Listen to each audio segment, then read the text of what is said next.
Assalamualaikum warahmatullahi wabarakatuh. Perkenalkan, nama saya Kalinul Baladil Amin. Saya mahasiswa dari Universitas Islam Surabaya dengan prodi S1 Sistem Informasi.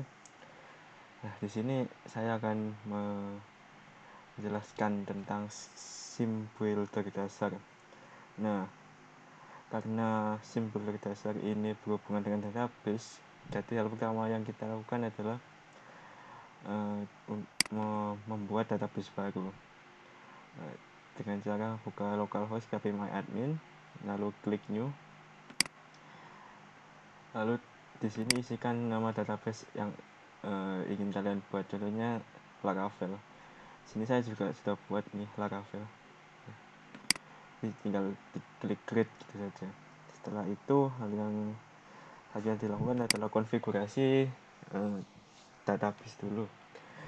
Kalian buka text editor kalian, lalu menuju file dengan config.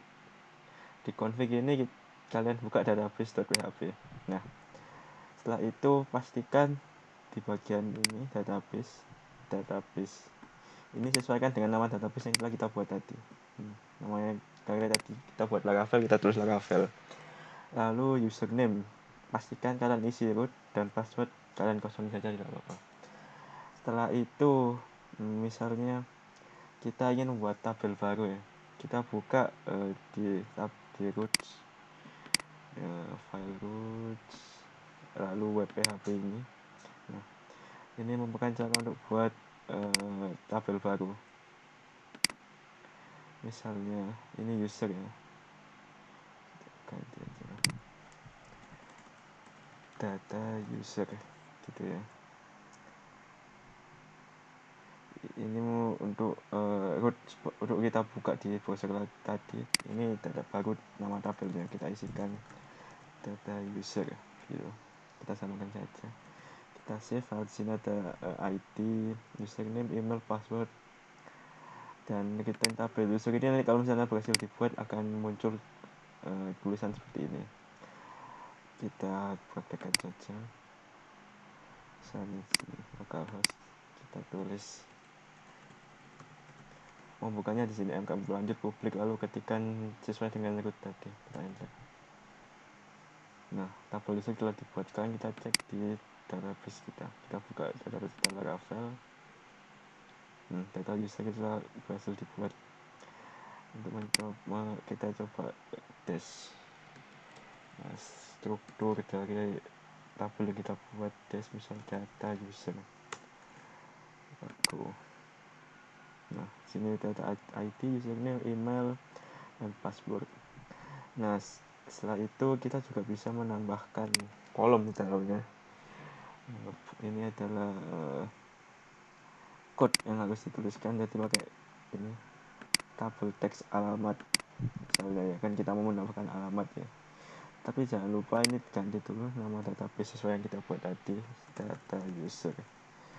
Lalu ini juga bisa, ini teks kasih dengan nama rootnya, kita save. Return kolom pada tabel user telah ditambah. Nah, kalau misalnya berhasil akan muncul tulisan seperti ini. Di sini user tambah tadi ya, sesuai dengan root. User tambah, kita enter.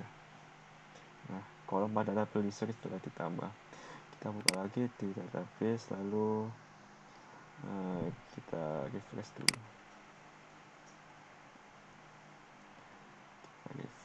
Lalu kita ketikkan lagi description data user. Seharusnya nanti akan muncul kolom alamat ya, sudah muncul kolom alamat.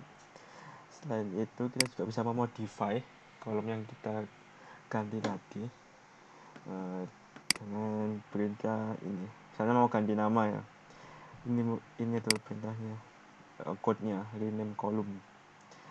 Dan parameter yang pertama ini adalah nama kolom sebelumnya yang akan kita ganti, dan parameter kedua ini adalah nama kolom baru. Misalnya tadi kan alamat ya, akan kita ganti misalnya alamat kirim. Jangan lupa ini diganti dulu sesuai dengan nama tabel kita, data user rename. Kita kita save dulu, dan ini nanti seperti biasa kalau berhasil akan muncul tulisan seperti ini, get username ini kita kopas ke sini untuk menjalankan proses tadi. Nah, kolom tabel bisa telah dikirim dan seharusnya ini sudah dikirim. Kita refresh lagi, lalu kita tuliskan seperti tes data user, kita jalankan. Nah ya, nama kolom berhasil ganti, tadi dari alamat menjadi alamat kirim. Lalu selanjutnya ini, nah kita bisa menghapus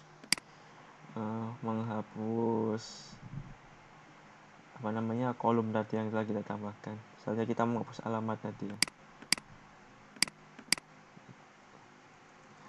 karena namanya sudah diganti tadi ya, jadi alamat kirim, jadi kita hapus misalnya alamat kirim.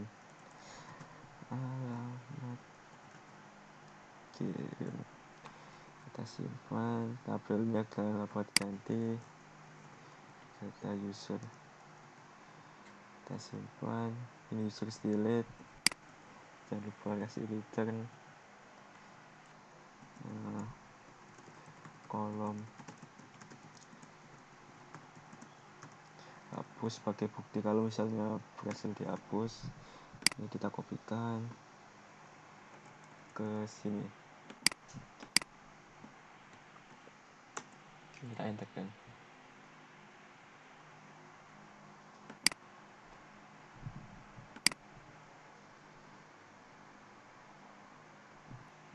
Lalu kita lihat sini sudah terhapus ya alamat kirim tadi. Selanjutnya adalah kita bisa menambahkan indeks dan foreign key. Jadi misalnya di sini kita menambahkan kolom baru dengan nama misalnya yang jenis user unique, kita ganti nama tabelnya data user, kita simpan, lalu kita kopikan sini, kita jalankan seperti biasa.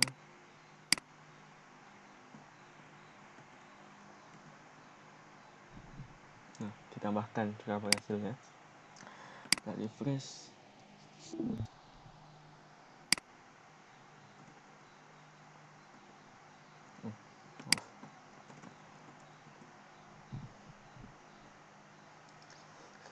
Data user kita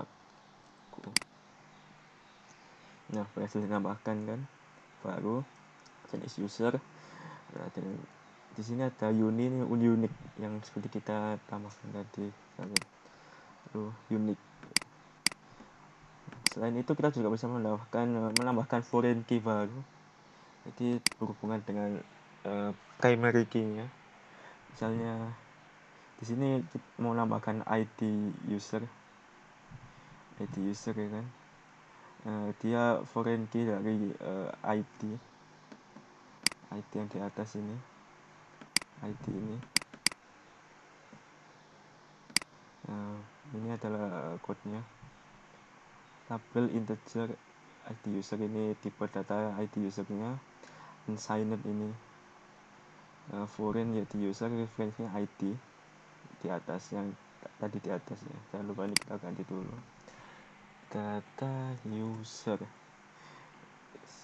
kita save, lalu ini kita kopikan di sini,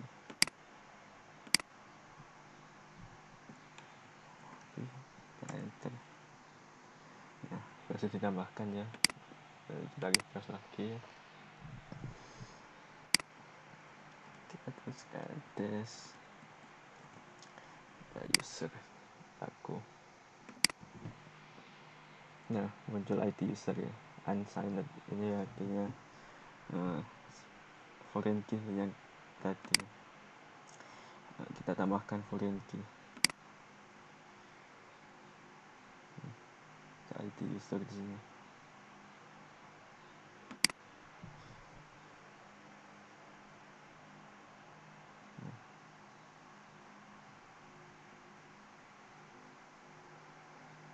Ya itu tadi caranya. Ini tadi user foreign sama jenis user unique. Ya, jadi itu tadi lah cara simbol terdasar, mulai dari buat database, buat tabel, dan modify tabel dan lain sebagainya. Sekian dari saya, maaf bila ada kesalahan. Assalamualaikum warahmatullahi wabarakatuh.